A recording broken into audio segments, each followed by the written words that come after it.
they're watching us. I got this letter from the HOA. But I have never experienced such hatred. Everything we do. She's a viral single mom on social media with millions of followers. What was the other goal besides intimidation? She says this woman has been watching her young son at the bus stop every day. I've only lived in this neighborhood 6 months. It's the HOA president going after this 5-year-old little boy, threatening legal action for swinging on a tree. My children are the only 2 minority children that ride that bus stop. HOA horror stories, and she's not alone. It looks like the account was weeds in lawn, and there might be still some in there. I know you lying. This, and the rights you need to know before they come after you. I'm Justin Carter, and this is TSR Investigates. But before we get into it, roommates, for more TSR Investigates, make sure you go ahead and like this video and subscribe to the Shade Room's YouTube channel for new weekly episodes of this show and more. As a Black woman, I am so tired of fighting, but also as a Black woman, you cannot say that people are being racist unless they call you the N-word. But the words that I will use to demonstrate and describe the story I'm about to tell you is prejudice, abuse of power, and discriminative. Millions of people have been watching Ariel Barner document what's happening to her family in Orlando. She says on September 23rd, her daughter FaceTimed her, crying, saying that an older woman was yelling at her 5-year-old brother, Owen, telling him to stop swinging from a magnolia tree that lines their subdivision there. Days later, Barner got a legal notice from the University Pines Property Owners Association saying that her son was a public nuisance and that he was in violation of their rules and policies. It also said she had to pay $382 in legal fees for this, all for playing on a tree. It was on and popping from there. I know everyone is saying to fight, but I can't express to you how tired my soul is. And my HOA as of today is seeking to start legal action against my 5-year-old for touching a tree and touching a rock. I don't know how any of this is going to go. It's the post that got the internet fired up. I've never had any problems. I've never had any written complaints. I don't have any written warnings. Ariel Barner says she told her children to get on the school bus and continue off to school. She walked over to her HOA president's home shortly after to address the situation. Yelling at him at the bus stop, and he's going to school crying. So if there's any issue at the bus stop, can you please come to me? That was the 23rd. On the 24th, I got a legal letter. A letter the following day, a notice of violation. Children swinging from the tree branches and throwing rocks. Quote, failing to supervise the children by allowing them to climb and swing from the tree branches of the trees that are property of the association. The children have also been seen throwing rocks or other objects throughout the association. It is my understanding that branches from the magnolia tree broke as a result of the children using the branches as a swing.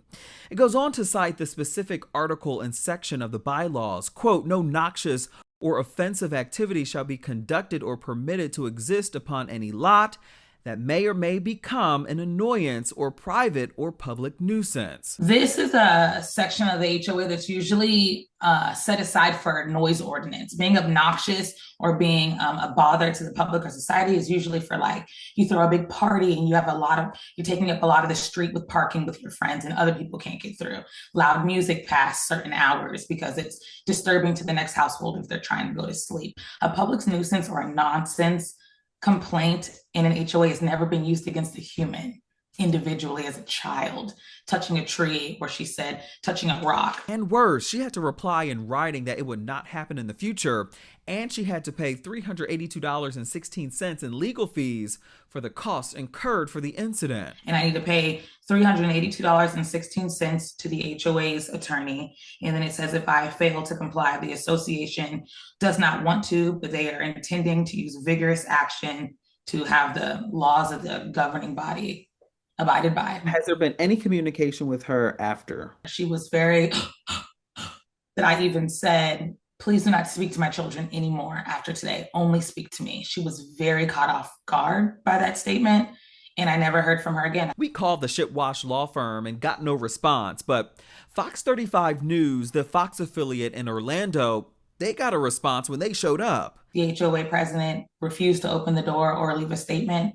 And they said they did get a voice recording response from the attorney, where she then stated that the fees that she wrote in the paper for me are optional now. There is a potential that if a child is injured while on association property, then they could sue for damages with respect to the common property. That's the ultimate goal here, is just to have compliance with the governing documents and to protect the association. You believe this is a tactic to scare you, to maybe even want you out? I would have to say yes, because at the end of the day, if you don't have the money to pay fines or regulations for your HOA, they can put a lien on your house. Say they abuse their power a lot of times. That is happening right now to Anne Marie Connor, who reached out to TSR Investigates this week, claiming that there's a lien on her property because her HOA asked her to pay $8,000 to help repave the road of her subdivision.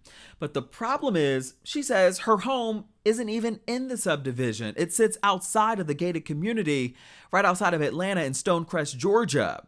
She doesn't have the street lights that they get, the gate security, and doesn't have access to any amenities. She believes her property was zoned incorrectly. They are reaping the benefits of being in a private gated community. We are off the public main road.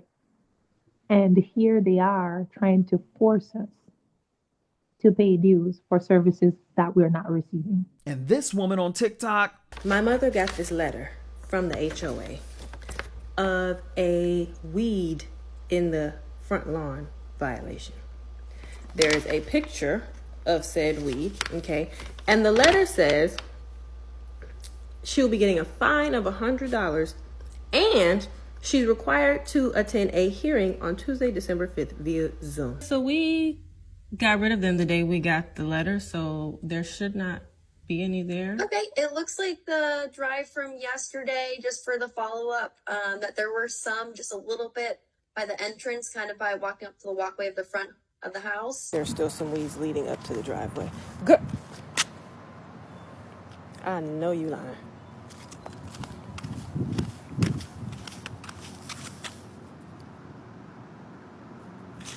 This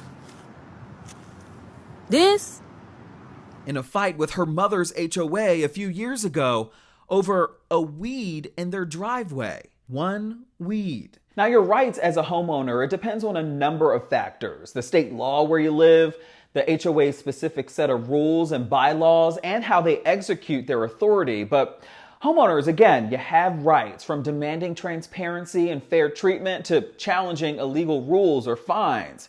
In Florida, for example, state law guarantees your right to see the books, attend meetings, challenge unfair fines, and even recall board members. Now, Barner says she and her son, they went door to door asking neighbors if Owen was a nuisance. Many of them say they didn't even know who Owen was.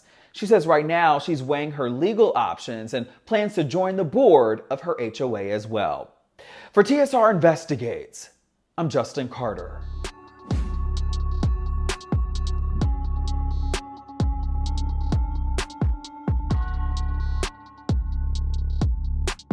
Hello, roommates, and thank you for watching our YouTube channel. Do you want more TSR Investigates? Be sure to subscribe and check us out at theshaderoom.com.